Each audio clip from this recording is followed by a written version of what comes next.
Potholes and Penguins with Barry and Trimby.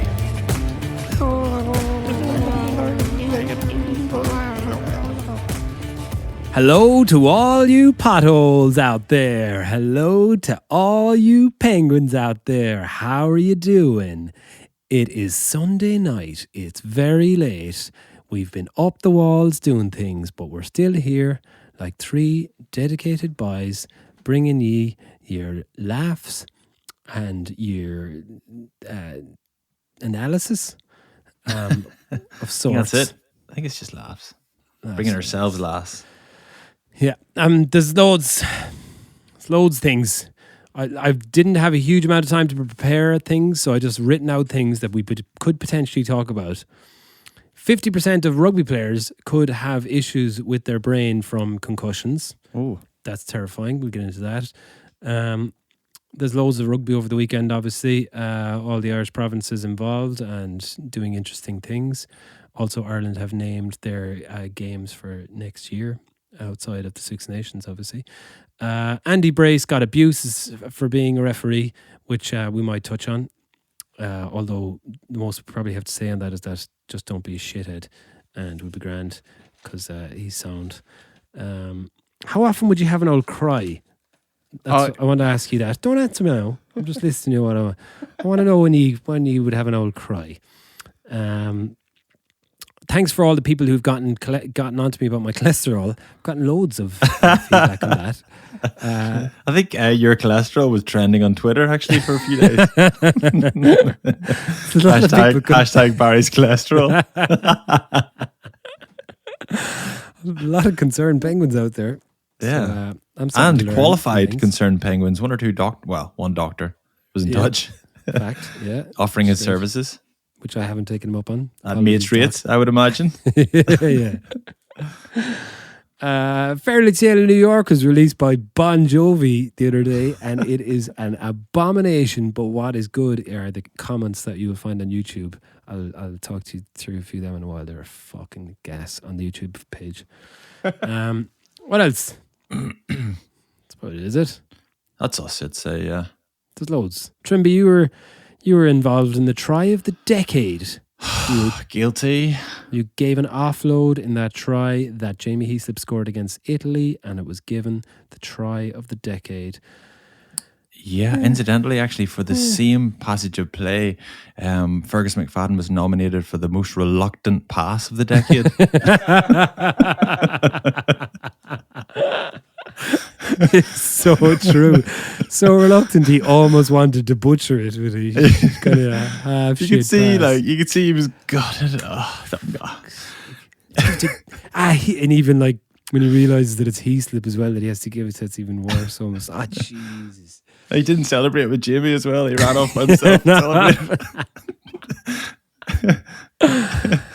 Does it take from it a little bit that it was Italy and you were hammering them already at the time? Oh yeah, it's. I mean, sorry. Does it take from it massively that it was Italy and you were hammering it from? So 100%. It's not the try. It's not the try of this decade. It's not. I mean, there's a million different ways you can judge the try of the decade. But I would imagine a more iconic try rather than a try that kind of flows. It did flow, to be fair. It had a lovely flow to it, and Zeeb's offload back inside and keeping it going. I suppose, like, don't get me wrong, it's one of the nicer tries I've been involved in. But as you say, the nicest try of the decade. Then, yeah. Yes, a new category. But I don't think anyone in the whole world looked at that and went, yeah, defo. At the same time, Barry, I can imagine if you were commentating that game, you're a man who gets carried away. There was a try that Munster scored there only 6 weeks ago or something. It was against Cardiff, a couple of offloads, and it was a nice try. But I think your comment was one of the best tries we've seen at Thomond Park. to be fair, again, one of the nicest tries, maybe not one of the best ones. Yes, I'll give you that. No, you're right. I said that again tonight on the radio. And every time I say it, I get a little bit of a It's like as if I can feel your eyes burning into me. I'm sorry. It's just I'm a dick, and I've. No, you're right. No, you're right. yeah. I know. I shouldn't say it, but I did. It was still. It was a nice try. Well done. So how'd you? You were co-coms then with co-coms Don? with Limerick's Live 95 FM. Yeah, and nice. Don. Oh, what? No. Reason I gave the list is because then I was going to go, but the most important thing on the list isn't you being involved in the try, but it's that Limerick are the All-Ireland champions for the second time in 3 years. Trimby looks puzzled. No way, man. Yeah, won the All-Ireland Jeez. tonight. I did not see that coming, boys. Not one bit. Yeah. Limerick, you're a lady. Didn't I change the words of Limerick, you're a lady to Yes, Cheslin- you did. Yes, you did. Cheslin Colby a while back. And you forgot all about it, and I had to remind you about that. Cheslin Colby. Tim Cocker, Egg Chasers podcast. Yeah. Great show. But he interviewed Cheslin Colby after the game, and he called him Chesley, like as if he's so close to them. Well, Chesley, how'd you get on out there, son? Oh, as in like as a pal. Yeah, but he didn't mean to. No, he just said it wrong. Like, no, he wasn't acting off. He just said it wrong. He's gonna get abuse for that. Yeah. So Chesley, go on, Chesley. We're drinking a Forever Ago beer from Boundary Brewery, which is I think my favorite one yet. It's really good, isn't it? Yeah, so that's good. Delicious. Did you have your lads' night out? Did you look up the description before you described it that way, Barry? No. Why was Because the description is exactly that. Juicy, murky, hazy, low bitterness, and absolutely delicious. Ah. Well done. You know your beers, son. Sure. Look, I used to work in marketing. Not. Oh, you'd be like, if you were marketing that, you'd say it was the most delicious beer of the decade. The most delicious beer ever poured at Thomond Park. All right. Did you have your lads' night out last night? No, we didn't. You cancelled it. It was cancelled because I think they maybe just weren't sure exactly what the restrictions were going to be up until like the middle of the week, and then he couldn't make it. He couldn't make it work. So yeah, it was. I ended up. It was a fall from grace. I was supposed to be having a night's crack with boys from home, and ended up babysitting while Anna went out for dinner with her mum. Oh, I had the same, man. I had to babysit. Well, your own children, like, but it's. We should have You jumped still on a call it call. babysitting. I think you can only call it babysitting when you're their father. It's not babysitting if you're their mother. No, That's what I say. They belong. That's what I say. belong to I'm you. just daddy. You're their mother, Anna. Stop gallivanting about with your mum. Orla, although I wouldn't let Orla come home. I was like, stay out, don't come home. So she went and stayed in her mother's house because she'd only come in and wake me up, like, and then my morning would have been extra hell. So I had them on my own for 24 hours. It was intense. It's nearly easier by yourself, though. I have twins. I have 16-month-old twins. Do you know how hard that is? I don't think you realise that. It's mental. They're Yeah. so annoying. I think it's only just dawned on you. You've been cruising like it's been easy for you, and I've just been waiting for this moment, and finally your breaking point has arrived. It sounds That's why like I was asking you, when was the last time you cried? When was the last time you cried? I cried this morning. Did you? Yeah. Over what? An ad. over a dirty nappy. She woke up so many times during the night that I was quite on the verge, and then She wake Mick. yeah, that's the kind of, I'm running that gauntlet where you don't want to take her out of her bed, but if she starts crying, over crying, then she'll wake him, and then you'll have two of them crying. So I'm trying to just kind of keep her quiet and get her to calm down, and then she just starts screaming, and then he woke. Man. And then you've got two of them. He doesn't know why he's awake, and that's why he's screaming. It's fucking nightmare. He doesn't know he's awake. That's what the look he He has doesn't on know his why face. he's awake. Yeah, he doesn't know why Am I he's awake or asleep? This is a dream. This is a terrible dream. That's why he has that face. This is a really boring dream. When you have dreams that you can do, you go anywhere you want. And I'm just waking up with my twin and dad. Where's mum? That would be a dream.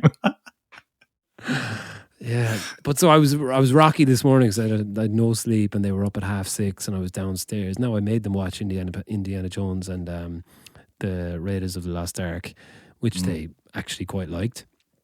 And then I made them watch Elf, which was amazing. But an ad came on, and it was this ad of a man, an old granddad, and he's goes out to his shed, and he's clearly, I don't think his wife is around anymore, so he's on his own, and he's starts lifting a kettlebell, and he keeps lifting it up and doing this, like lifting it up, raising it above his head, and putting it out in front, and then putting it back down, and he's so weak he can't do it, and then over time he starts lifting it, and he starts getting into it, and his neighbours are kind of calling on him, and then you're wondering why is he lifting. He's looking at a photo all the time, and you're wondering why he's lifting this, and then at the end his daughter calls for Christmas with her family, and the reason he's lifting it is so he can get strong enough to lift up his granddaughter, and so she can put the star on the tree. Oh, great. That's good. And I wept like a big girl. And I was like, Jesus, that hit me. And I don't know why, but I was wondering, when was the last time you got a good old cry? Very close there when, I don't know, during the Limerick speech. I don't know. Did you? I felt very emotionless after the match, and normally All Ireland finals would set my emotions on fire. Just the feeling, the passion for the players and all that stuff. But when Hannon was doing the speech, I just felt very emotional. It didn't squeeze a tear out, but it was close. Good. Was that because it was a very good speech? And yeah, I think so. I think he just seems like a sound fella, and doesn't he? Yeah. you just look at that and you're like, that's someone that's worked unbelievably hard as an amateur sports person all year, and that is as high as it can get. So I was like, that was cool. Good man. Can't wait. I had to leave it because I had to commentate in the match, so I didn't see the end of it. But I'll watch it back later. Trimby, tears? You seem quite stone cold. I am quite stone cold. I haven't cried in years, I'd say, of you. I cried I like a year ago or something when a family member recently, about a year ago, had a little health scare. Ended up being totally fine. But yeah, that was there were tears that day, and then before that, it was getting hammered in the Heineken final in 2012. Was it that long ago? I'm sure I have, but I just remember because I remember Anna was like pleased that I was crying because she thinks I'm a stone. She thought there was the first sign of life. Yeah. I probably cried a bit during Lion. Do you remember that movie?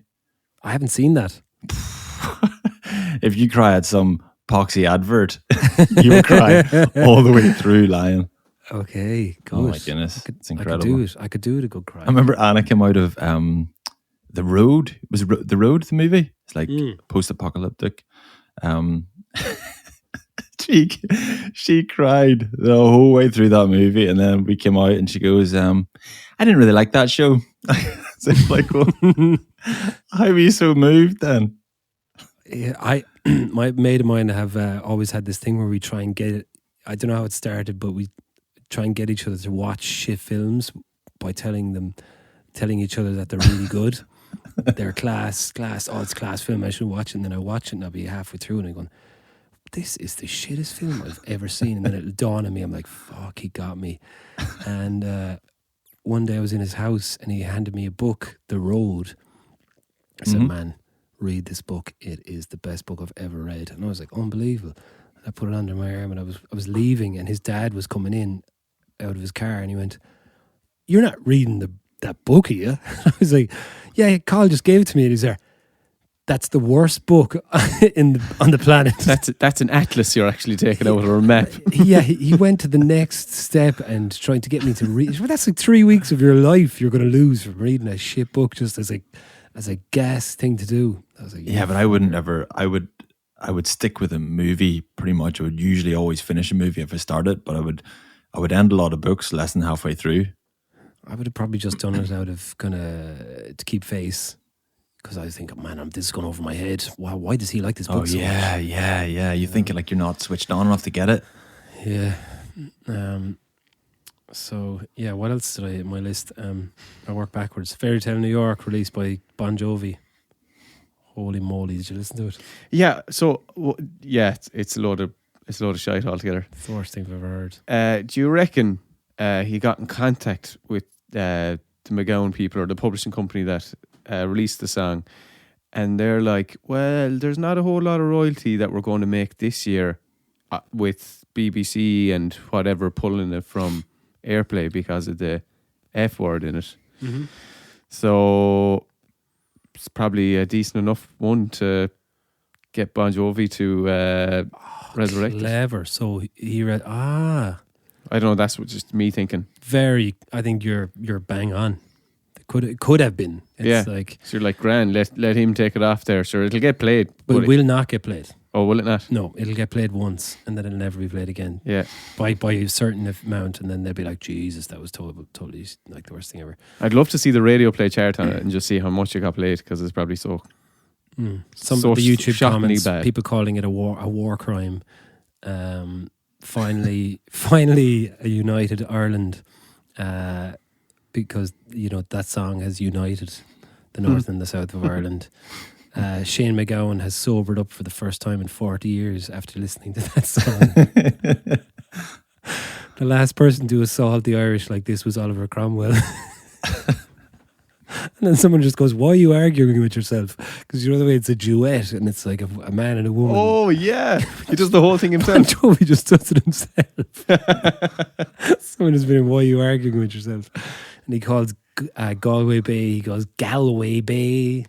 Oh, it's so bad, man. It might be so bad, it's maybe good.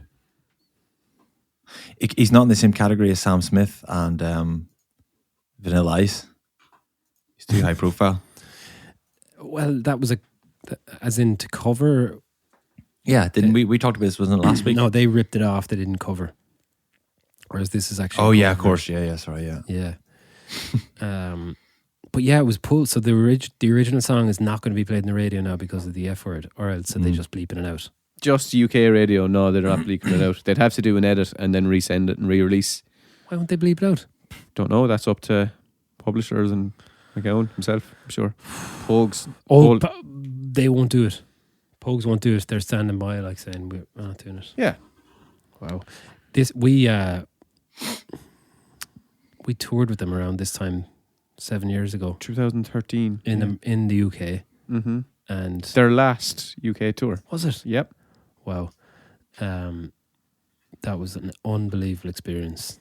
Shane McGowan used to come onto the stage only after 2 songs, is it? Yeah, he did a little confessional box situation in the corner of the stage. So it was all this black drape in a kind of a square, and he'd go into this little confessional box, and I had a good look at it one night, and inside there was a little light, and there was 40 major, a bottle of vodka, a bottle of gin, a bottle of whiskey, a few more bits and undisclosed bits and bobs, and he'd go in there and he'd be up the walls inside there, confessing all his sins, making up new ones. And then he'd go out on stage for a song, right? So he'd go out on stage, and it would be an explosive thing in front of 3,000-4,000 people. And he'd get to the front of stage, and he'd be reading all the lyrics of the song off 2 huge LED monitors that were on the stage. When we were sound checking, Spider, who's the Tim Whistle player, they were doing sound check, and he was like, whoa, what's going on here? Those lyrics are wrong. He'll read anything that you put on those TV. Change those lyrics. Ron Burgundy. Yep. And then someone said, no one understands what he's fucking saying anyway. Yeah. It's like, oh, that's true. It was class. It was in Glasgow. The place went mental one night because the song Fiesta, which they play after every time that Celtic used to score a goal in the park. So when it starts with a whistle, woo! So everyone just lashed their pints in the air. So there was like a whole slow motion rain of tenants and carling through the air, and the sound desk ended up getting fried. So gig stops, boom, power down. They have to stop it and then re-go a couple of like 15 minutes later, power up the thing on another desk. But then for the rest of the whole tour, the front of house had a gazebo. So the sound desk had a gazebo over the top of it to prevent like cans and pints getting thrown on and I fried. love when McGowan came out and he these two massive like Parisian model fellas with him that used to bring him onto the stage, and he'd do 2 songs and they'd bring him off again. But when he was on there, he'd call one of them over and one of them would come out with a lit cigarette and just place it into his mouth. And he'd just go, and it's there. But they would start the song, right? The first or second song of the night, they'd start playing it, the band would be playing it, and he was still driving to the fucking gig. Yeah. And they would open the doors at the back door and his car would pull up and the band are playing and he just strolls onto the stage. Had a notion where he is. Rock and roll, lads. Unbelievable rock and roll. Yeah. They don't make him like they used to. Apparently there's a documentary about him we need to watch as well. We'll get on it. Oh, they certainly don't make them like they used to, boys. You two crying watching TV. I'm wearing a onesie because I was too cold. Stand up and show off the onesie. Cold in Thorne Park.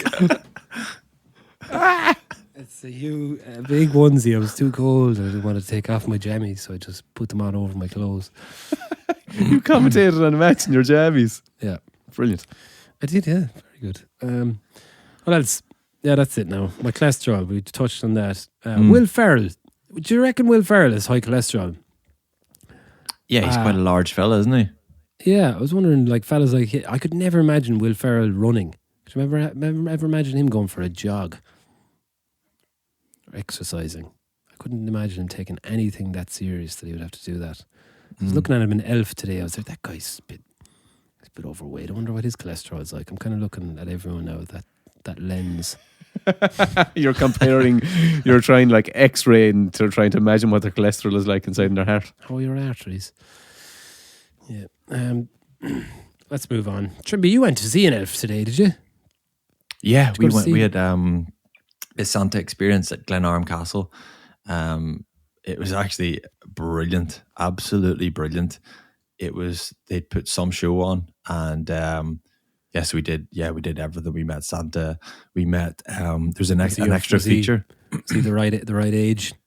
He was perfect. He was good Santa. Yeah, he was exactly the stereotype. Lovely little old eccentric man. And then we met Mrs. Claus as well, who Jack kept calling the Queen because she was in Glenarm Castle. And then we got it was a train ride to the Queen, and then there was like a runway lit up for the sleigh to land on. It was brilliant. It was like Disneyland. It was great. Kids were in good form. They loved it. I'd say they're getting so excited now, man. Are they? They're brilliant. They're great crack. Yeah, we left Katie behind. Actually, Katie's going to feature here in this silly little bit. Go for it. That's a good way to segue into it. But yeah, the older two, they were the only ones there, and we were so glad. It was a great night's crack. Love it. Okay. Silly us, little us, bit us. It's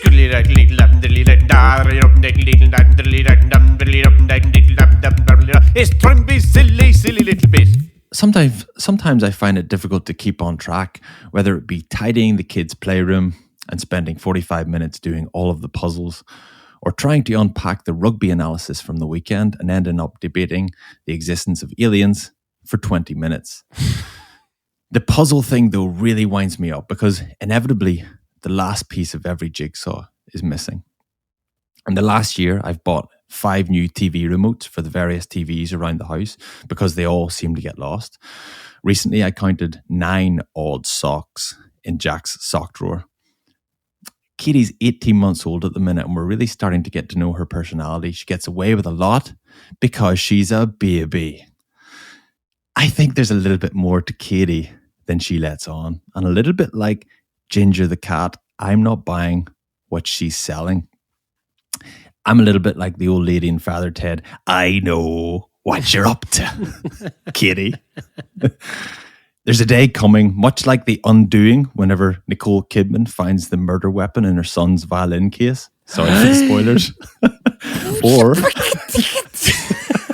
or when Barry's dad found the pink Power Ranger nudies on the kitchen table that day, when we will open a drawer in Katie's room and find 5 TV remotes, 9 odd socks, and countless jigsaw pieces, and a packet of fags.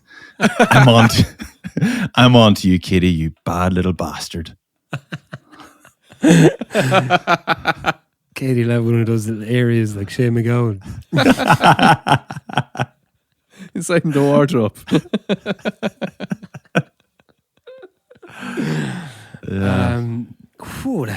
There's a lot of unpack there now.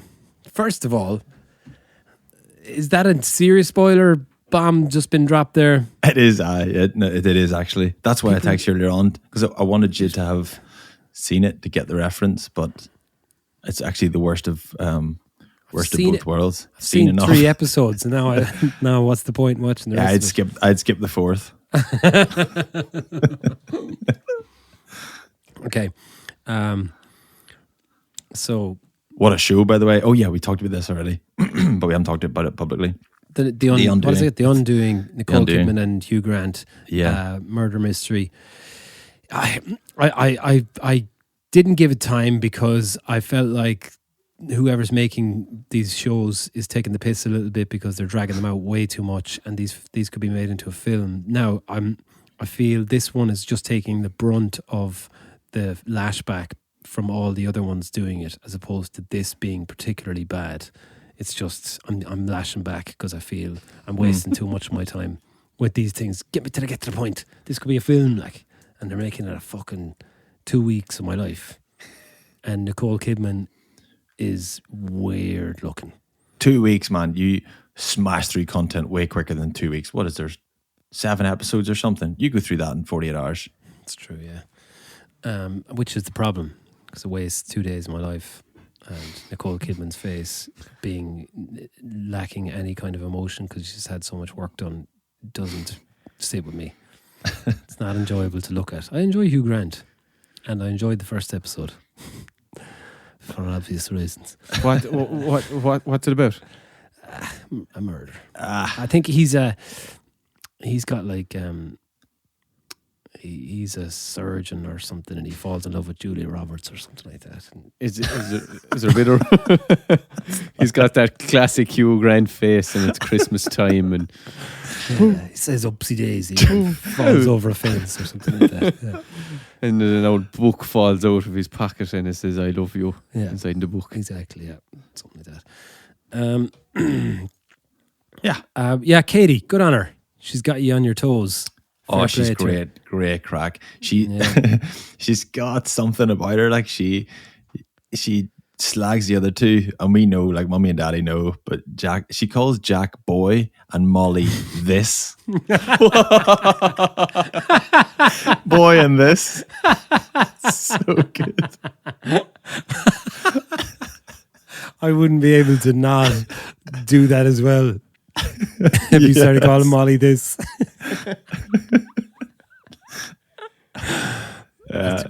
Katie's got something about her. It's like when don't get me wrong, she's not the sinister. She's 18 months, like. Yeah. But she's got something. Very good. Enjoyed that one now. The socks issue. I'm having a serious issue with my socks at the moment as well. Maybe that's one of our two. Hiding them, eating them. Right, I suppose we better talk about some rugby. Part 2? Part 2. Take a quick break, have a cry, come back with the rugby.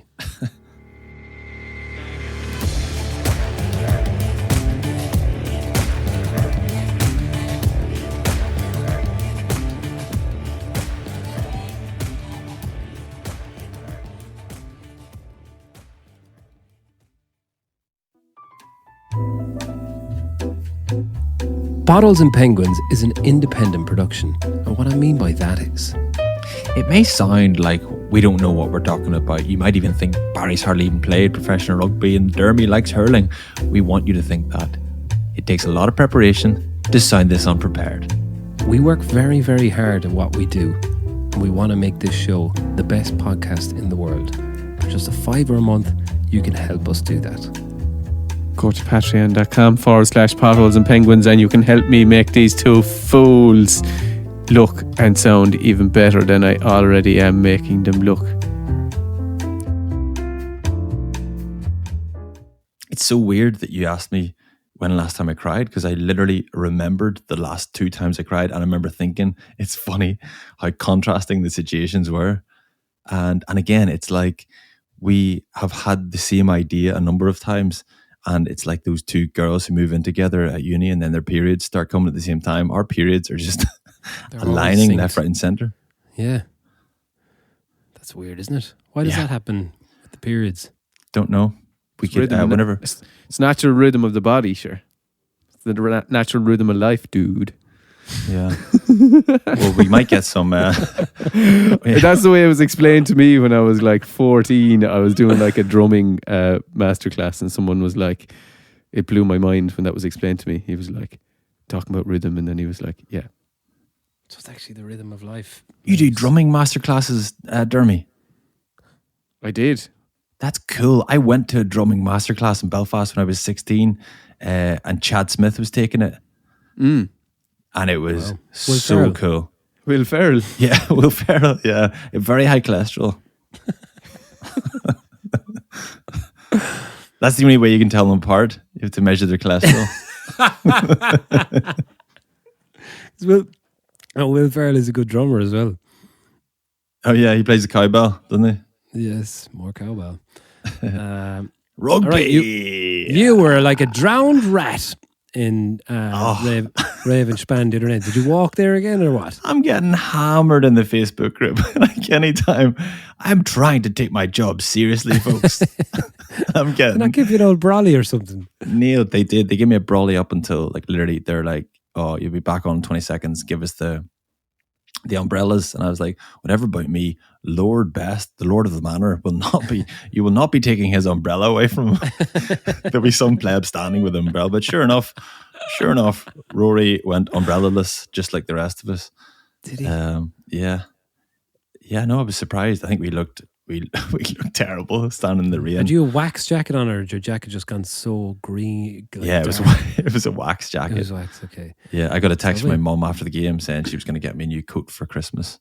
Oh, nice. She was embarrassed, in other words. I was doing this thing over the last few days where I was recording music thingy. I was presenting a music show in a cave in the Mitchelstown Caves for last 4 days. And I was the presenter, the interviewer of all these amazing Irish acts like Paul Noonan from Bellix One, Lisa Hannigan, Gavin James, Talos, Lyra, yada yada. They're amazing.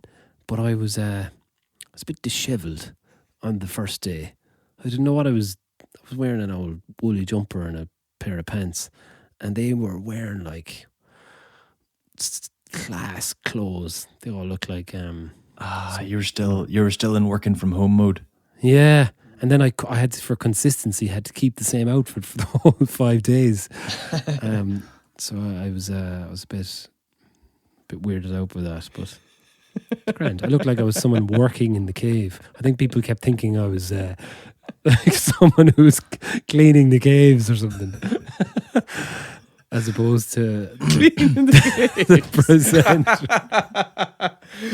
Go up there with a brush rubbing a stalactite. Will you stop touching that 6,000-year-old calcified piece? Yeah. But sure, look, I just can't get out of onesies or tracksuits. I'm here for life now. It's very difficult. Like, COVID is leaving a lasting footprint in our lives. Like, you're going to be in onesies and long johns. You like a long john, don't you? I love a long john. Yeah, you're going to be in comfy stuff like for the rest of your life now. Anyway, come here. So you're at the match. They look from the outside looking in. It was one they left behind, flying for so much of that game. A lot of missed opportunities and a lot of injured players. So you forgive them for not winning it, but then. Just 3 pieces of magic, 2 from Colby and 1 from Dupont. And I'd say the two you're talking about are the 2 where Colby finished it off as he always does. But the first 2 tries, especially, like, how many times? Not so much recently. It used to be in the past. Any French side that comes to Belfast, if they concede 2 tries in the first half an hour, if they're 12-0 down, that game only goes one way. It's the same at Thomond. It's even more so at RDS. So why didn't that happen? I just think Toulouse have just a little bit more about them, a load more about them. That's massively understated. They've got X factor. Someone like Colby can just get them back into the game out of nothing. DuPont, same thing. And then probably the bigger piece is they have just a lot more resilience and a lot more fight and a lot more belief in themselves. Ramos's kicking is phenomenal as well. I think that stands to him. He's got some insane stats. His kicking. But yeah, disappointing, wasn't it? It was disappointing. They let it when slip. Jacob got that crossfield kick, and he collected it. I just thought that was going to be it. I thought he was going to. Do you think he was going to go the length? Away. Yeah, he almost got away. He did so well to beat Colby. I thought it was like, he beat Colby anyway. I thought it was going to be like, 2018 Jacob just finishing it off from there. You know, like 2018's like Sunday Tiger in the naughties. New Sunday Tiger. Like, do you ever play Tiger Woods golf on the PlayStation? Oh, like no. Sunday Tiger, because he's always wearing white and he's like a step up from like normal Tiger. Like 2018 Jacob when he got that ball. The turning point then, obviously the forearm that kind of slipped up was kind of fair enough, but it's just a bit unfortunate, isn't it? You thought it was fair enough as a penalty. It wasn't anything more, wasn't it? Yeah, but even the penalty, you're just like,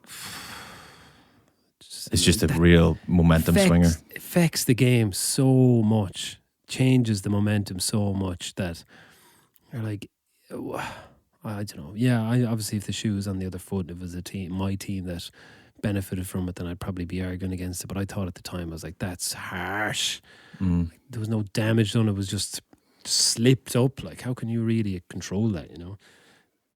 Yeah, I think it might. I think it was the second one though. I don't know if it was Jacob. It might have been Stu. Did something similar. Maybe McCluskey did something similar 5 minutes earlier. So I think then Joy and Neville. I still had a opportunity at the end. That midfield scrum, and Lowry went down left and got carried himself and got turned over. Got a penalty against him, and if he had given the pass to Stockdale out the back of McCluskey, I think they would have scored. They could have been 2-on-1. Maybe. I don't know. Maybe. I can see why he held on to it, but then the problem is if you hold on to it like that, then you get chopped going sideways. Then your supporters get past you, and then it was enough. It was when, let's say, Bundyaki, when he got the pass last week and didn't get the pass away, and whoever it was knocked the ball on. Who was it again that knocked the ball on? Was it Duncan for Duncan Taylor? Duncan Taylor, knocked the ball on for Scotland, got yellow card. Like, that was a 50-50 as to whether Aki would have gotten the ball away. Jacob would have 100% gotten that ball away if Lowry couldn't. No, and I hate giving out about Mike Lowry, because he's one of my favourite players and he's brilliant, but it was just a little thing there that they still had it in their grasp. But I enjoyed your commentary. I loved the double ruffle from Flatman is so good. That was so good, man. Oh, I really enjoyed that. I know you did. Your laugh when he said the double ruffle. I love it because then he abbreviated it. It was like that. He's gone. He's only off the bench. He's gone with the double ruffle. The double ruff, fellas. The double ruff. That is so good. He ruffled your man. Who was it? Someone. It was Al O'Connor. He ruffled that one of the Toulouse players ruffled his hair after winning a penalty. And you know yourself, you can't do anything when someone does that. And he was calling for a penalty against Toulouse for doing it. But he was calling it the double ruff. You can't do the double ruff. Nah. It's so true, because he's so right. Yeah, absolutely. Yeah. And actually, there was a few things at the weekend where the whoever reacts then always gets done. And the perfect example was, did you see the Stade Francais 6 grabbing Sarto by the balls? No. What? He was like stopping him. He was kind of just past the rock, and he was kind of stopping him, running in and contesting the rock, and he just grabbed him by the balls. and Sarto like looked at him and then just swung for him, elbow, and then like it didn't really connect. But both of them got red cards. Oh. So the ref then said, "You can't react like that. Your reaction is unacceptable." His reaction is perfectly acceptable. Perfectly acceptable. If you grab my balls, you get especially a D. because he still had his balls in his hand whenever he landed the punch. So like he's not reacting. He's not like getting like leveling the score. He's just trying to release his balls from the guy's grip. I don't think he deserves to get a red card for that. No. Will we ever get to a point in the game where that will become a thing? It's so different. It's so different to Marler. People were talking about Marler, and it's very different. Marler got 10 weeks or something, I think. Marler annoyed me tonight again. Did he? What did he do? Yeah, he was just being annoying. He was doing a little bit of ruffling. I'm doing a little bit of... It's just his demeanour. Single roughs. Yeah, single roughs and just a little bit of pushing. He's got this little face where he's... I don't know. I know he's just having the crack or whatever, but... he was particularly irritating, and he got 3 penalties against him, or if not more, and gave a late tackle on Ben Healy and should have been yellow carded. Did you see that? Yeah, Healy took a couple of late hits, didn't he? It was your man. It was Dombrant, was it? Yeah, First he one. did get a yellow card, justifiably. Munster game. Very frustrating to be there. Really good first 20-25 minutes. You saw there was they kept with the current game plan of throwing the ball around, a little bit more movement, variety of plays, and you're just getting to see certain players getting their hands on the ball in the right areas. Like Tyke Byrne was outstanding. Yeah, he's brilliant at the minute, isn't he? Unbelievable run. He hoofed a spiral left foot ball. He literally kicked it to the end of the field. See, when a forward kicks a ball, they never kick end over end. Like most, I say 95% of backs kick end over end. When a forward gets the ball, they go, you know what? I'm not just kicking it, lads. I'm spiral kicking it. They're like, this is my time. I don't get that many opportunities to kick a ball. I'm spiraling this one down the pitch. Yeah. And sure enough, did it actually spiral though? Did it? Yeah.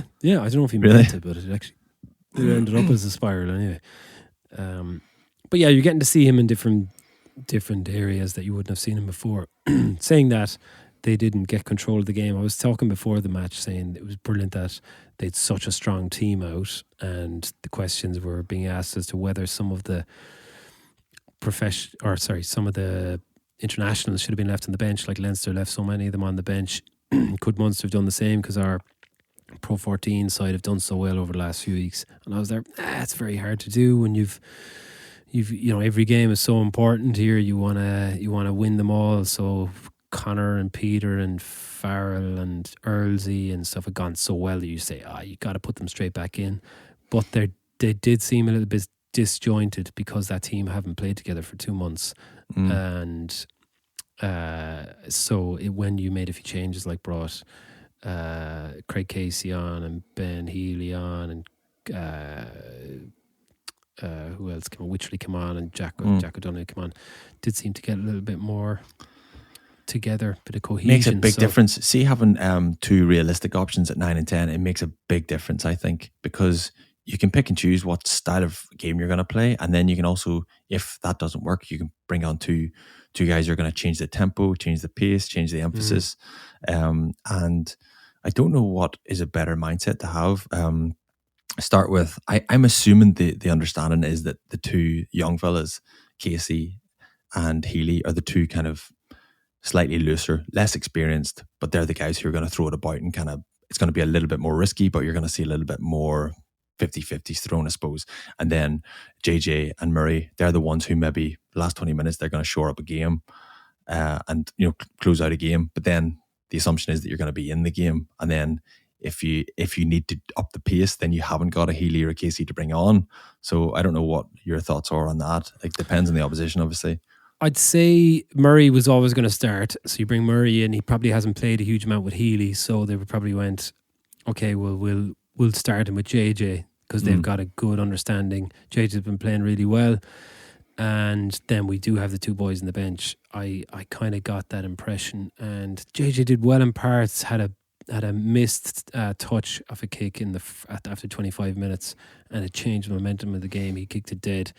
And I think he dropped his head a little bit after that, and they lost a bit of shape. So I don't know. It was 50-50 going into the game. Like same thing. You just start Ben Healy, and he's actually the opposite of JJ. He's more controlled. He's more. Oh, is he right? Okay, yeah. Yeah, I think so. He's more like JJ's. Like if your tail is up and you want someone to kick it on and get you that last try or get you last couple of tries, then JJ's your man. He's got that X factor. So maybe going into next weekend, points are going to be essential. And Ben Healy kicked another dinger from 55 meters tonight. Yeah.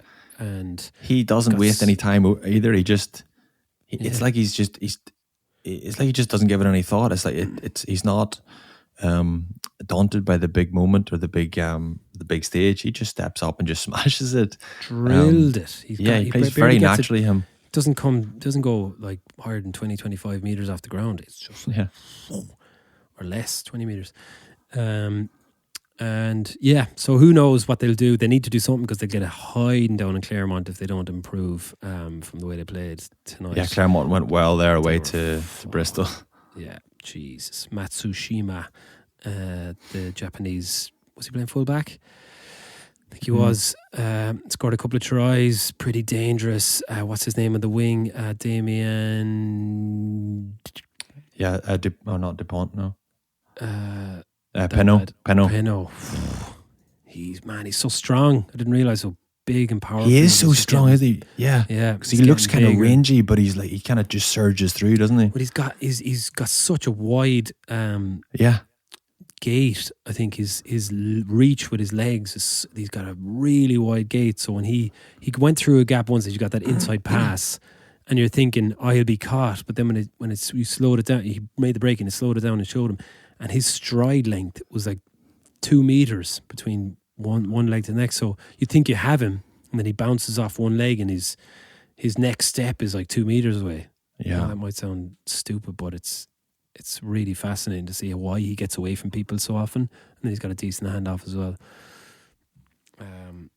Yeah, they're going to be pretty tricky to beat down there. Have you played down in Claremont? Yeah, it's an incredible place to play, and even. I was there. Was it last January? We were Ulster in the same group as Claremont last January. Might have been the January before, anyway. I was commentating down there, and the place is amazing place to play rugby. Obviously, not at the minute. No, I don't know if they've any fans down there, but yeah, it was my favourite place to play there. Played there a couple of times as well, and the drums are out, the crack is going. Oh, they look like they're back to playing that style of rugby that Joe Schmidt had them playing. A lot of back doors, but done so well that you can still hit the first, like the front line runners. And yeah, every time they get the ball, you think they're gonna rip someone apart. But some high score, what was it, 50 odd, 30 odd, something like that. Yeah, something like that. Leinster, more same the old same. story. It's hard for any Leinster fans out there listening to us who might maybe get frustrated by his lack of analysis or any chat about them. But it's hard to. I'm just so impressed with their bench. Like I said, there against the Munster, opposed to Munster putting them all back in there. They just put them all on the bench. Let that strong Pro 14 team take control and. Yeah, I think it was it was the biggest, or it was the most stacked bench in world rugby. Was what O'Driscoll said, actually, straight out of the Barry Murphy playbook, that one. The most stacked bench in Thomond Park history. But it was, and then Johnny obviously dropped out, and then Harry Byrne, he obviously travelled, so Johnny must have been a doubt the whole time. But I think their mindset and their ambition to develop these youngsters and have that real kind of strength and depth, and the ability for their second string, not full second string, but close to it, second string, to go to south of France and get a bonus point win is ridiculous. And everybody just seems to be so fresh, so sharp, and everybody just slots in whenever they get their chance. It's very, very impressive. Work rate is the one thing I'd be, just commending them on all the time. Their work rate, even if someone makes a line break against them, they still scramble back so hard. to stop, getting anyone getting in behind them and getting easy yards.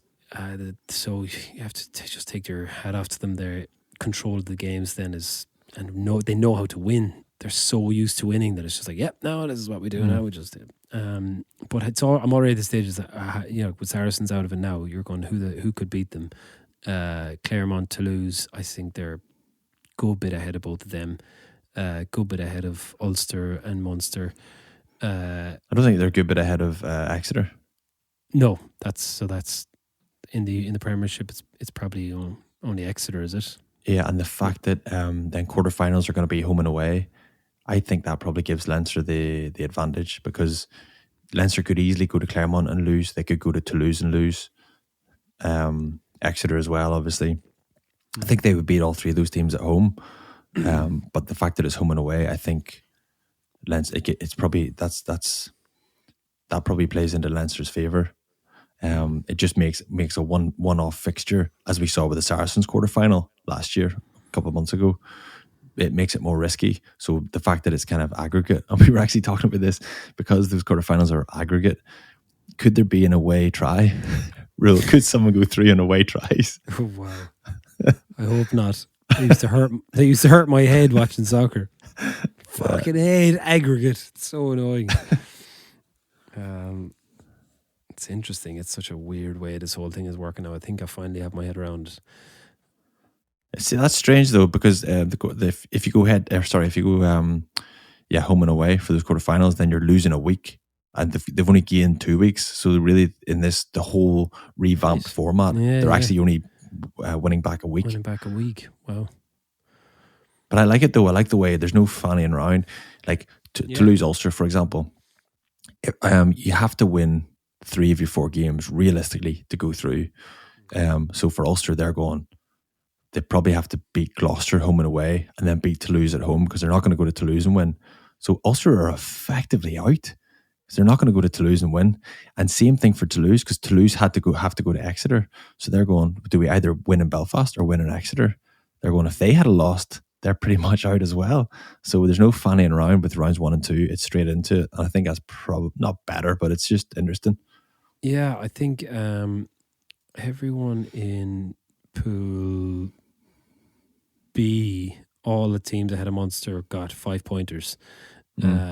So it's kind of, they're in the same boat. The fact that they didn't get a 5-pointer at home they're really up against it now. Yeah.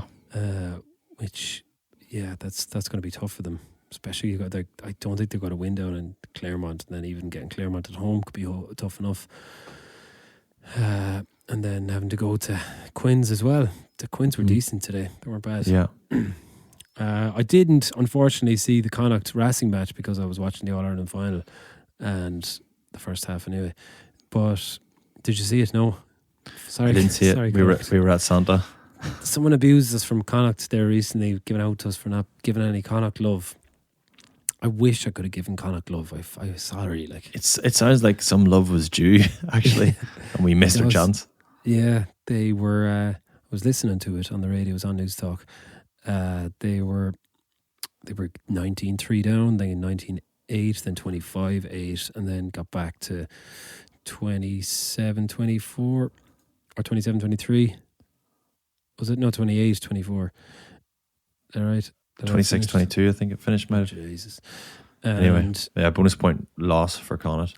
Yeah, fair play. Coming so close, and they sounded like in the last couple of minutes they had a good chance to win it. So, well done. Sorry, Connacht. We'll watch it next weekend. Oh, we sound like dicks, don't we? Well done, Connacht. Sorry, Connacht. Well, I thought they would get hosed. Any Irish team that goes there, other than Leinster, were going to get fucking baiting over wrestling. Yeah. Cool. What else the rugby stuff? The concussion thing, man. That is hit me like a sack of spuds in the head, giving me concussion. So I'm very interested to hear your take on this, because my thoughts on the whole culture, the whole rugby culture, and the approach to concussion, or just appreciation of how serious the issue is, has changed massively. I got knocked out a couple of times in my first season, and it felt like it was a non-event. There was no big deal. Nothing really happened. No one. It just Yeah, you get knocked out, then you're training on Monday, no problem. But the whole thing changed whenever they realised how serious it was, and they did seem like, as in the governing body, Ulster, RFU, whoever it was, whoever kind of implemented the changes, it did seem like it was taken really seriously, and the culture was impacted in the teams. Like, everybody looks after each other, everybody understands how serious it is and how risky it is. If you get a bang, that you have to go off, you have to get looked after. So for what is quite a macho environment traditionally, I think there's a lot to be said with all the work that has been done. But you didn't experience that, or you didn't certainly experience as much of that. Am I right in saying you would have retired kind of before a lot of that happened, or a lot of the changes happened? Yeah, but I'm obviously fully aware of it, and I'm completely behind everything that. Well, not behind, because that's obvious, but my concern isn't about that. I don't give a fuck about the game of rugby.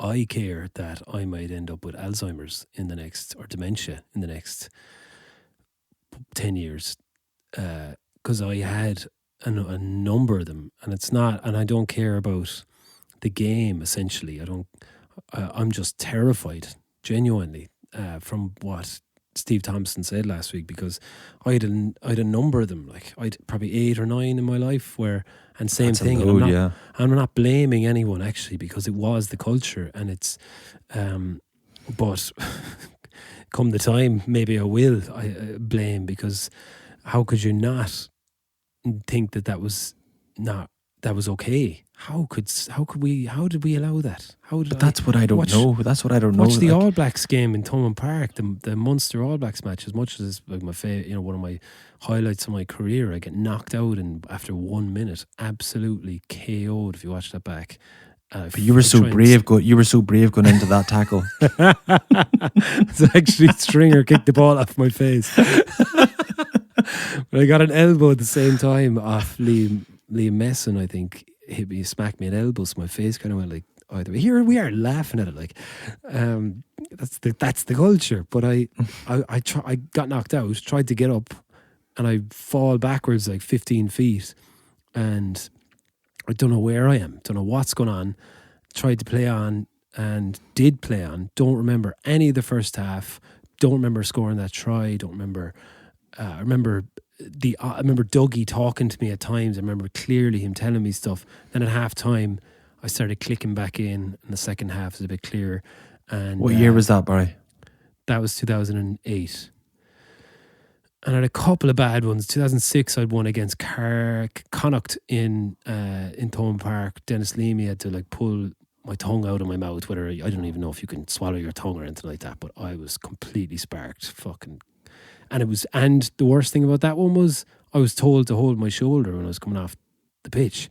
And as I'm watching the video and I'm coming off the field, and I don't know. That was the worst I've ever had. It was 2 hours of, I don't remember anything. Don't remember being in the dressing room. Don't remember after the game. I was out for 2 weeks afterwards because I was so bad. But I was told coming off the pitch to hold my shoulder, and I'm walking off the pitch like this because just in case they try and make me not go back in 2 weeks when I'm actually okay. And then I had another one against Cardiff. I'd won in training. And then before that, I'd 3 or 4 as a teenager growing up. Did they start to happen easier? No, actually, I didn't have one for about 3 years, I'd say. Probably 2005 was that one against Connacht, and I didn't have one again until the All Blacks game. So that is, and I haven't had any real signs, I don't think, of for being forgetful or, because what Steve Thompson was describing last week is literally your worst nightmare. Yeah. And do you know, I read obviously what he said, but did he say it's kind of gradually come on, the symptoms or the issues that he's experiencing? Yeah. I'm talking about you personally. Then if it came on gradually, it kind of builds up and becomes a bigger and bigger issue. I'm not saying you're in the clear, but I'm just saying if that's the kind of... Yeah, I just don't know. I don't know enough about it. I'm so and I'm sure there's, what I read at the start, 50% of players who have had these knocks to the head or concussions, which you can't what's that test they can do? You can't even show that you have it until they do a post-mortem on you when you die. When they cut open your brain, you can't actually tell whether a person has suffered from it. So how many people out there are in the same boat where they've had multiple concussions? And as I said last week, watching that Jack Charlton one, where he's been heading the ball, which was like a sack of spuds he was headering for his whole life, and so many footballers had it. And I think what's the worst part of our generation and what Steve Thompson has gone through, and all the players that are coming out, or I haven't heard any of the names that are in his bracket. We were in the worst bracket ever, I would say, of players to have played the game that will suffer from concussion, because the physicality of the game when profession went through the roof, it was just about getting out and beating the shit out of each other, and tougher and tougher and tougher. You have to be harder and harder and harder, and you put your body in the line all the time, and there was none of the protection was there that's there now. So back to your point at the start, I feel what they've done now is they couldn't have done any more. The World Rugby could not have done any more to make the game as safe as it is now. And I would let my kids play it now, but I wouldn't if my kids had 2 concussions. I'd be like, he's not playing this game for a year. I'm pulling him out. Whereas for me, it was my parents didn't understand that I was getting knocked out, and it was a badge of honour on my shoulder. And I'm like, yeah, go on, you're back in, you're as tough as nails. But that's what I don't know. So you said your parents didn't understand. Did anybody understand though? Did medics, like, what sort of research was there at the time? What was available? Like, are medics now going, either like we kind of did know, or we just weren't sure and we just didn't take the correct precautions back then? Or that's what I don't know. I remember going as a 12-year-old to a doctor who's a rugby doctor, and it was a soccer match that I got concussed, and it was a doctor who's a high up rugby doctor, and he explained to me exactly what had happened to my brain. He explained it very clearly what a concussion was, and I'll never forget it. I remember being out in his house, and it was late at night because I'd come home from the soccer match, and I was my mum had during the day, like, and my mum had to come home from work because I was puking in the sitting room. I'd had a clash of heads, and she was like, what the fuck? She brought me out to his house that night, and he was like, okay, it's like a cauliflower in a bucket. That's your brain, and if you get a knock, it shakes and your brain hits off the side, and it will cause an injury, and there'll be a bleed and there'll be a swelling, and that's why you're so dizzy and that's why you're puking. And so he obviously knew what it was, but whether, like, if you told me that now about one of my kids as a grown man, I would think that even before knowing all this stuff about concussion from the studies, he'd still be like, that's his brain. Yeah, but it's You one know, thing sure. it's one thing having symptoms that were, for 48 hours or for even 3-4 days, being dizzy or being pukey. But like, that's what I'm saying. Did they know that would mean in 20 years' time you'd have Alzheimer's though? I don't know, but I certainly would be going, well, he could break his leg and there's a good chance he'll have arthritis or, chronic pain.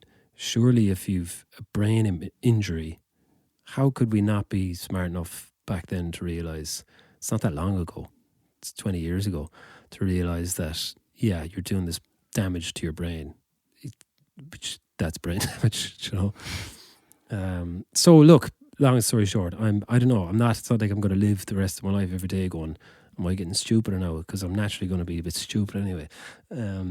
But it's terrifying. It really is. Yeah. And I feel so bad for, like, my heart breaks for those guys. It's dark. It's really dark. And I don't feel it's a slant on the game now. I think we're looking after it. It's just, it is what it is, isn't it? Yeah, but if even like heading the ball, like, I mean, some lads even were talking there on Friday night about like different types of industries or different, hobbies, or like people in mosh pits, about how they could potentially be doing damage. Like, have you ever heard anything like that? Oh yeah, 100%, yeah.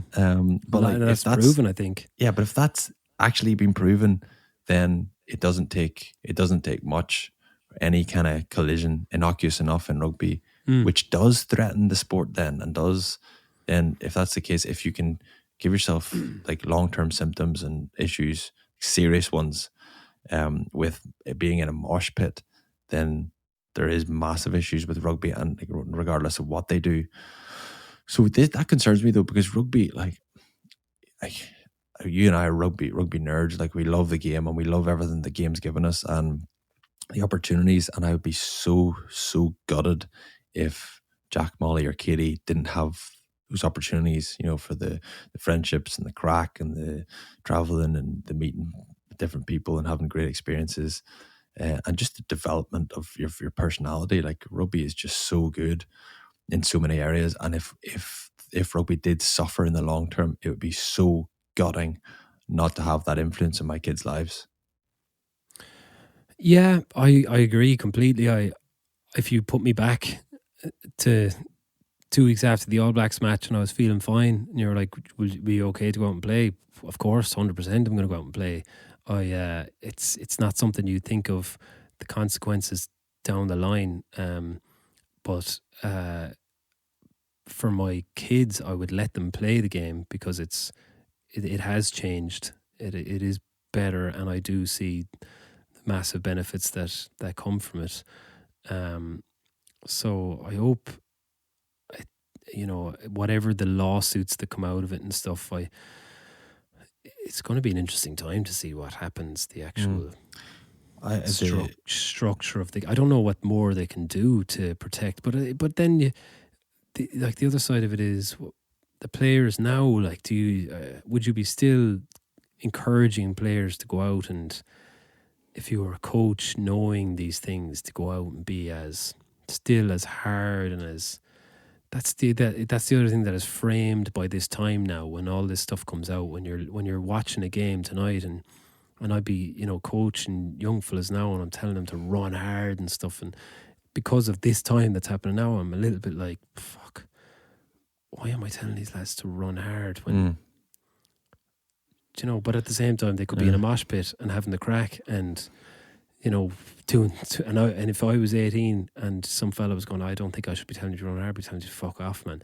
I haven't had a concussion, or I'm okay, I'm fine. And then if I do have one, then you pull me out and you.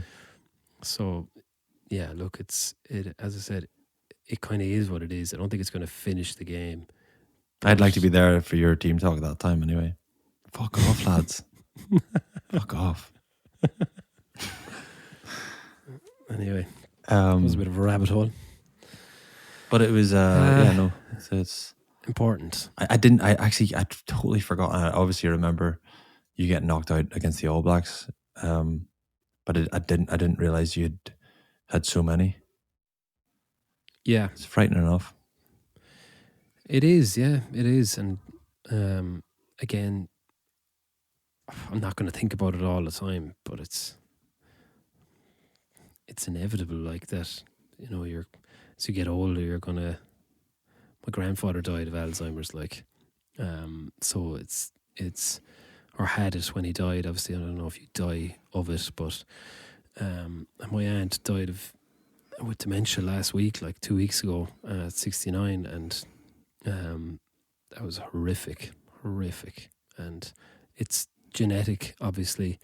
So you'll always have that worry, but the added pressure of it being early onset in your 40s for it to happen is fucking, mad. But anyway, sorry about that now, lads. We've gone deep, but let's take a break there. We'll come back with our part 3.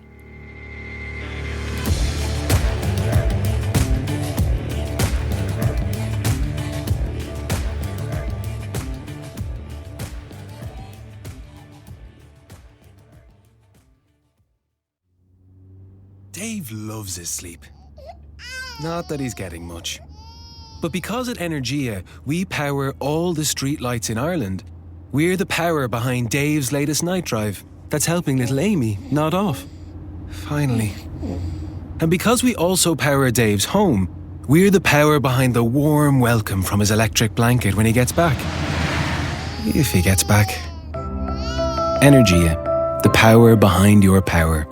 Okay, welcome back to part 3, and to celebrate the positivity a club can bring to its community, we have teamed up with Energia, who are the power behind Irish Rugby, Leinster and the Energia All-Ireland League, to bring you the 4 power provinces of Ireland. So each week we're going to put an Irish club under the spotlight to show the positive energy a club can bring to the community and all of its members. This week, we are delighted to say that we're focusing on Railway Rugby Football Club. And to do so, we are joined by club captain Niamh Byrne. How are you? Hi, thank you so much for having me. You're very on welcome. Potholes and Penguins. You're very welcome. I thought you were about to say, I'm a pothole. We'll be the judge of that. In a few minutes. You'll be the judge of that. So tell us, ye are the current AIL champions. You hold the trophy from 2019 because obviously this year's competition was cancelled. So you're delighted to be kind of holding on to it for a little bit longer. Yeah, no, we are really delighted. We obviously would have loved to have played last year. I think we got to the semi-final stage before obviously everything changed with COVID. But it's good and we're looking forward to getting back out on the pitch and hopefully giving it another go. Okay, well tell us, what winning and being champions, because you've done it a lot, what has that done to your club? Are you still good crack? You're not gone too serious now, I hope.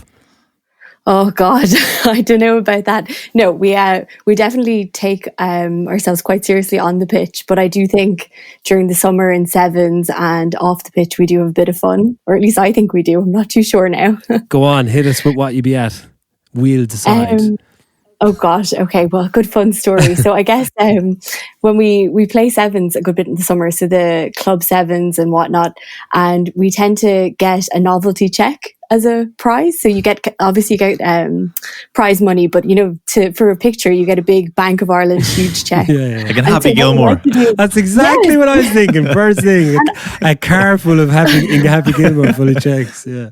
I tell you, we have more fun with that check than we ever do with any of the prize money because we like to kind of play around with it. And so we've had like the player of the tournament, we're telling her it's tradition to go and stand on the 40 foot with just the check, standing nice and proud. Naked. Just Bank of Ireland. Yeah, pretty much. Geez. Or else we've sent people into the bank to try and lodge the check. They're rocking up with this massive thing. Try and squeeze it under like the cashier desk, the wee thing slips back.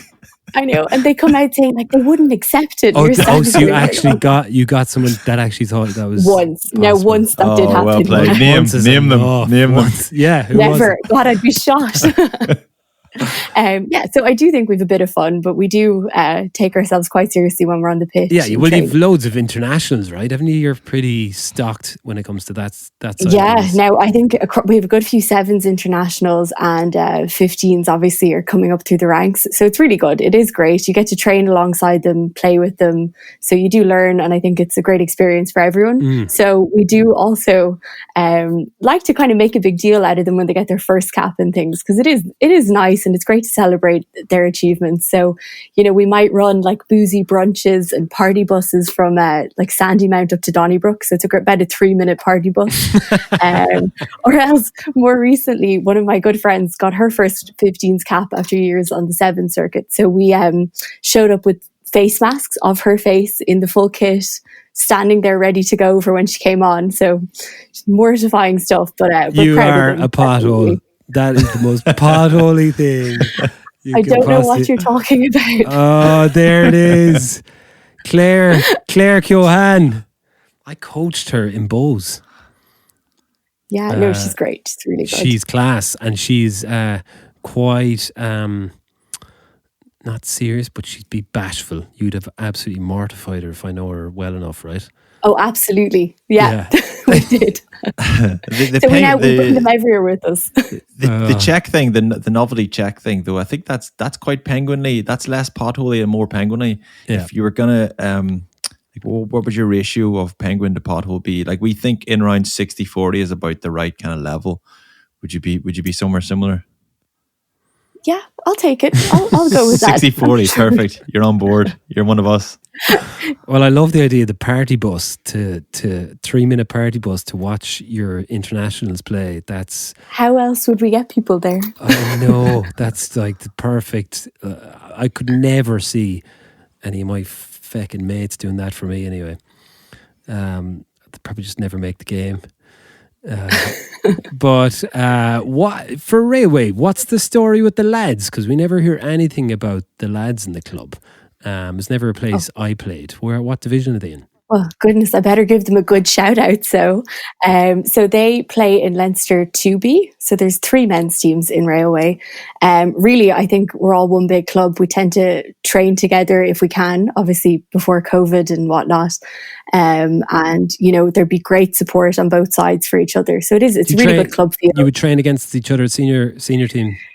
Yeah, so now actually taking us back to the AIL final, I think once we won the semi-final, it became a club effort to get us over that final hurdle. So for the 2 weeks leading up to it, we had our men and our women's seconds down, like live scrumming against us, running against us. And it was really a big club effort. And I think there were a few tears in the stands as that final whistle went from a few of the lads. Oh, that's class. Really great. Yeah. Fair play. Oh, look, all hands on deck for stuff like that. I think that's what we're trying to do here. Promote the community effort for each club. Come here, what about COVID then? What are you at currently in lockdown? You're not back playing, obviously. There's no Energy AL matches going on at the moment. So how are you keeping yourselves busy? Oh gosh, we do an awful lot. We're very active and keeping ourselves busy. So I think we've done yoga sessions and cook-along demos with different kind of nutritionists and everything.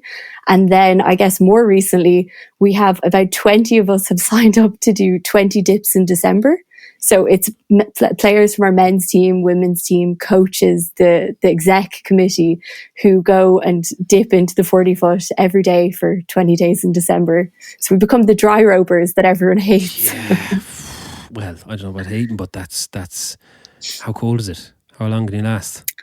It's fresh. It's good. Now, we did maybe 20 minutes today, a few of us did. So you do anything from a teabag dip to... So as long as you can 20 days, keep going. 20 days in December. Yeah. What do yes. you go down after training or anything like that? We have kind of an early morning group who might go like 6:45 and then others go after training. But I mean, it's dark either way. Yeah. After training at night. Yeah, it depends kind of. We're a committed bunch, I think. But we also, on Saturdays, we do like mulled wine maybe on the sides. Oh, okay. That's perks. Nice daytime dip. Yeah. Oh, yeah. So that's kind of how we're keeping busy at the moment. And we're just back training actually last week. Brilliant. In our pods. So you're hoping that January, February time, potentially. Oh, fingers crossed. Maybe. Love just a game at this point. Yeah, what position do you need? I'm centre or wing, depending on the day. Which do you prefer? I like the centre, but honestly, happy with anything. Happy to be out there. Cool. And when the internationals come back and stuff like that, you're still captain. For my sins, do you like, yeah. do you like that's a good experience for you, I suppose, bossing a few of the internationals around the place? Yeah, no, it is good. And I do think you learn a lot from everyone that's down there, be that an international or a new girl. I think, it's definitely a big learning curve, but it's good. Yeah, fair play. Alrighty. What you think, Trimby? Yeah, great stuff. I think you're right up there. We've got a nice array actually of clubs we've chatted to over the last few weeks. So nice to get that kind of community feel and get the lads supporting the girls and the girls supporting the fellas, and that's what we're trying to get to the bottom of. So great stuff. Niamh, great to hear from you and great to find out a little bit about Railway. Yeah, brilliant. Great. Thanks for having me, guys. No worries. All the best to everyone in Railway, and hopefully we'll see you back on the pitch sooner rather than later, and say hello to Claire as well for me. Will do. Thank you. See you later. Thanks, Niamh. Bye.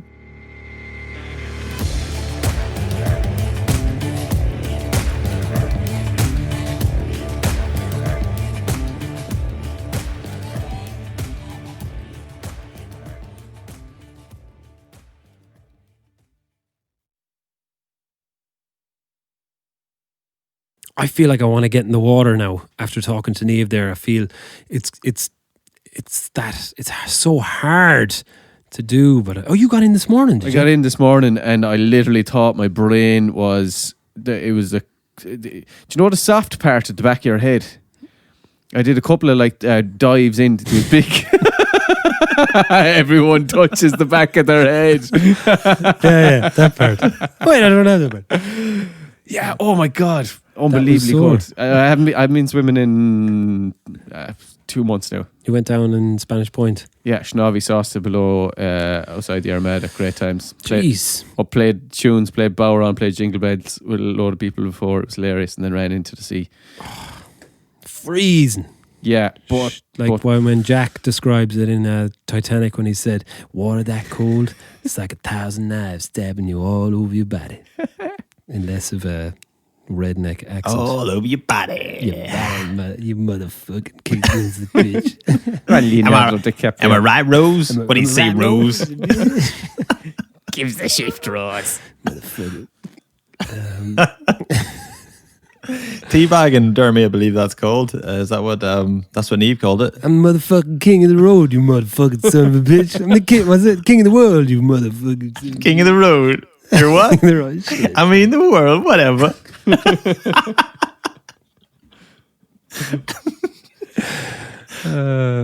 Ain't no fucking boat gonna sink me, bitch. I'm king of the road, man. Is this Eddie Murphy or is it like? Yeah. Let's not give any credit to Penguins this week, because I felt like 90% of the activity in the Facebook group was abusing me. I know there's something going on here, isn't there? They're turning on you. Your career. But you only slag people you like, though, don't you? Your clothes, your silliness, your wetness, just general slagging your long arms. Your lack of cursing. Did I get slagged for not cursing? Yeah. Yeah, all the You time. did a lot of cursing today, now, in this episode, in fairness. Your face. Mm-hmm. My face? Hold on. Hold on. I encourage it anymore. He's an easy target, but sure, just keep throwing him at him. It's great. Yeah, so although we did hit it, we hit a milestone this week. 2,000 members in the Facebook group. Amazing. And counting. We're flying. We're going to have a Christmas party to celebrate. And none of you potholes are invited. Just the three of us.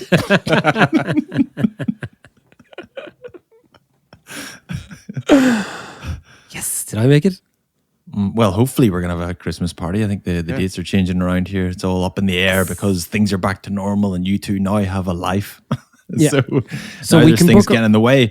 We can book ourselves into a hotel, right? Sorry, go on. Yeah, What were you well, saying? because things had to change about, and then we were supposed to go up to Port Stewart, and then that reminded me. I had a conversation with Anna today because we used to go to Port Stewart all the time. We're actually selling our flat there and moving. We're not moving. We're just selling flat because we don't get up enough. And before we had kids, we were up every weekend, every single weekend. And the reason why I remember we were up so regularly is because there's 4 pictures in the tunnel at Kingspan. Rory Best, Ruan Pinar, Tommy Bowe, and me. And Greg Gilroy used to do this bit where he's like, Rory Best, captain of the Lions, most successful Irish captain of all time. Ruan Pinar, one of the best scrum halves in the world, won a World Cup with South Africa. Tommy Bowe scores the winning try in the Grand Slam 2009. Andrew Trimble used to go to Port Stewart every weekend.